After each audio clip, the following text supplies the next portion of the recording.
Hi everyone, ദിയയിലേക്ക് എല്ലാവർക്കും സ്വാഗതം. എൻ്റെ പേര് സാൻ. ഞാനിവിടെ ഉണ്ടാക്കാൻ പോകുന്നത് സ്വീറ്റ് ആൻഡ് സ്പൈസി വീറ്റ് അടയാണ്. അപ്പോൾ സ്വീറ്റ് ആൻഡ് സ്പൈസി വീറ്റ് അട എങ്ങനെ ഉണ്ടാക്കുന്നതിന് വേണ്ടിയിട്ടുള്ള ഡിഷസ് എന്താണെന്ന് അറിയുന്നതിന് മുൻപേ ഈ ചാനൽ സബ്സ്ക്രൈബ് ചെയ്തിട്ടുണ്ടെങ്കിൽ സബ്സ്ക്രൈബ് ചെയ്യുക, ലൈക്ക് ചെയ്യുക, ഷെയർ ചെയ്യുക, കമൻറ്റ് ചെയ്യുക, പിന്നെ ബെൽ ബട്ടൺ കൂടെ ഒന്ന് ക്ലിക്ക് ചെയ്തെടുക്കാം. അപ്പോൾ സ്വീറ്റ് ചില്ലി വീറ്റ് അടയുടെ ഫസ്റ്റ് ഇൻഗ്രീഡിയൻറ്റ് ക്യാരറ്റാണ്. ക്യാരറ്റ് പീസായിട്ട് ഇവിടെ വെച്ചിട്ടുണ്ട്. ആവശ്യത്തിനുള്ള നിങ്ങൾക്ക് എടുക്കാം. പിന്നെ കുറച്ച് വെളുത്തുള്ളിയാണ്. വെളുത്തുള്ളി നിങ്ങൾക്ക് ആവശ്യത്തിന് എടുക്കാം. പിന്നെ കുറച്ച് മല്ലിയില, പിന്നെ ചെറിയ പീസ് ജിഞ്ചറാണ്, പിന്നെ 4 വെളുത്തുള്ളി. പിന്നെ വേണ്ടിയിട്ടുള്ളതെന്ന് വെച്ചാൽ ഞാനിവിടെ 3 ഉള്ളി എടുത്തിട്ടുണ്ട്. ഉള്ളിയിൽ ഓൾറെഡി ഞാൻ 3 ഉള്ളി എടുത്തതിൽ ഒരെണ്ണം ഓൾറെഡി ഞാൻ ചോപ്പ് ചെയ്ത് വെച്ചിട്ടുണ്ട്. ബാക്കി 2 എനിക്ക് ചോപ്പ് ചെയ്യാനുണ്ട്. പിന്നെ എടുത്തിരിക്കുന്നത് വെച്ചാൽ പൊട്ടാറ്റോ ആണ്. പൊട്ടാറ്റോ ഞാനിവിടെ പീസസ് ആയിട്ട് കട്ട് ചെയ്തിട്ടുണ്ട്. പിന്നെ വേണ്ടിയിട്ടുള്ള ഏത്തപ്പഴമാണ്. ഏത്തപ്പഴം ഞാൻ പീസായിട്ട് കട്ട് ചെയ്തിട്ടുണ്ട്. പിന്നെ വേണ്ടിയിട്ടുള്ളതെന്ന് വെച്ചാൽ കുറച്ച് ഗോതമ്പ് മാവാണ്. കുറച്ചല്ല, ആവശ്യത്തിനുള്ള ഗോതമ്പ് മാവ് എടുത്തിട്ടുണ്ട്. പിന്നെ ഇനി എങ്ങനെയാണ് ഇതിനി ഉണ്ടാക്കാൻ പോകുന്നത് നമുക്കൊന്ന് നോക്കാം. അപ്പോൾ നമ്മളുടെ വെജിറ്റബിൾസ് എല്ലാം ചോപ്പ് ചെയ്ത് വെച്ചിട്ടുണ്ട്. ഇനി ചോപ്പിട്ട് നല്ല ക്ലീൻ ആയിട്ട് വാഷ് ചെയ്തെടുത്തിട്ട് ഏത്തപ്പഴം അതിലിട്ട് ചോപ്പ് ചെയ്തെടുക്കാം.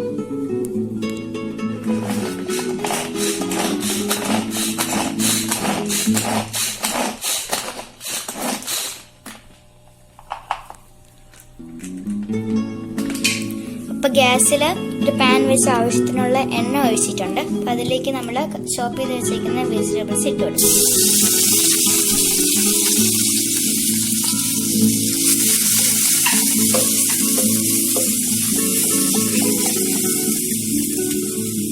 അടുത്തതായിട്ട് ചോപ്പ് ചെയ്തിരിക്കുന്ന ഉള്ളി അതിലേക്ക് ആഡ് ചെയ്യാം.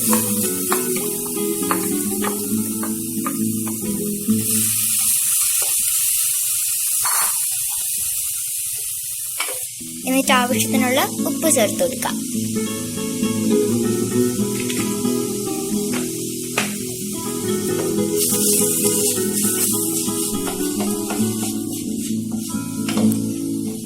ഇനി പൊട്ടാറ്റോ ആഡ് ചെയ്ത് കൊടുക്കാം.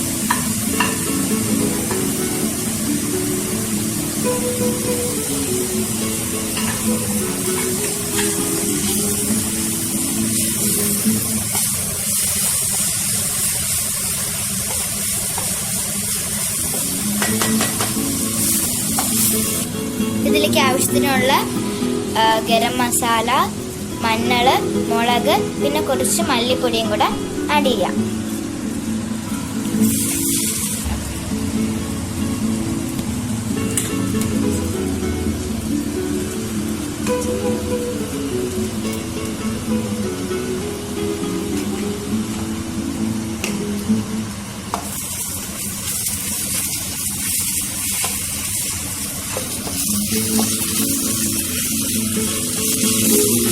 അപ്പൊ ഇതിലേക്ക് ക്യാരറ്റും കൂടെ ഒന്ന് ആഡ് ചെയ്ത്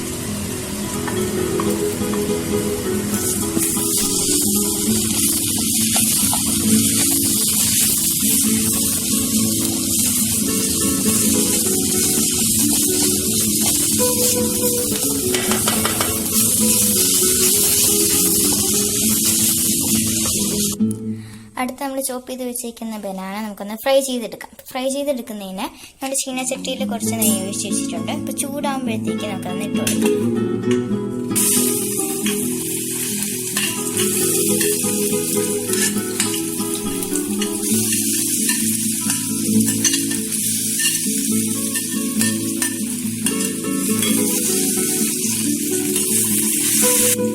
അപ്പോൾ വേണമെങ്കിൽ കുറച്ച് നമുക്ക് പഞ്ചസാര ചേർത്ത് കൊടുക്കാം.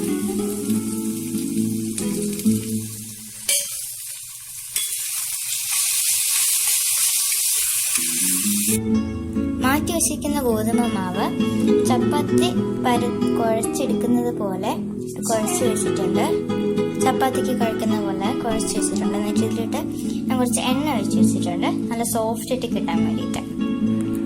അപ്പോൾ ചപ്പാത്തിക്ക് പരത്തുന്ന പോലെ പരത്തി വെച്ചിട്ട് നമ്മൾ മസാലയും ഫ്രൈ ചെയ്ത് വെച്ചിരിക്കുന്ന പഴവും കുറച്ച് ഫിൽ ചെയ്ത് വെച്ച് വെക്കാം. എന്നിട്ടത് ഫില്ല് ചെയ്ത് നന്നായിട്ട് സ്പ്രെഡ് ചെയ്യാം. ഫോൾഡ് ചെയ്തെടുക്കാം. എല്ലാം സ്പ്രെഡ് ചെയ്ത് നമുക്കൊന്ന് ഫോൾഡ് ചെയ്ത് കൊടുക്കാം.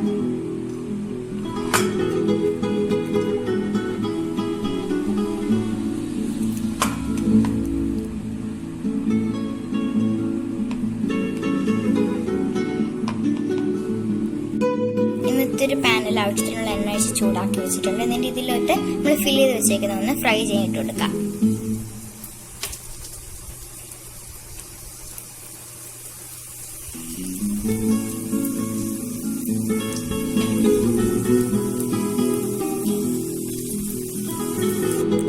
അപ്പം നമ്മുടെ സ്വീറ്റ് ആൻഡ് സ്പൈസി വീറ്റ് റെഡിയായി കിട്ടിയിട്ടുണ്ട്. ഇതെല്ലാവരും ട്രൈ ചെയ്ത് നോക്കുക, ഇഷ്ടപ്പെടും. അപ്പോൾ thank you and have A nice day.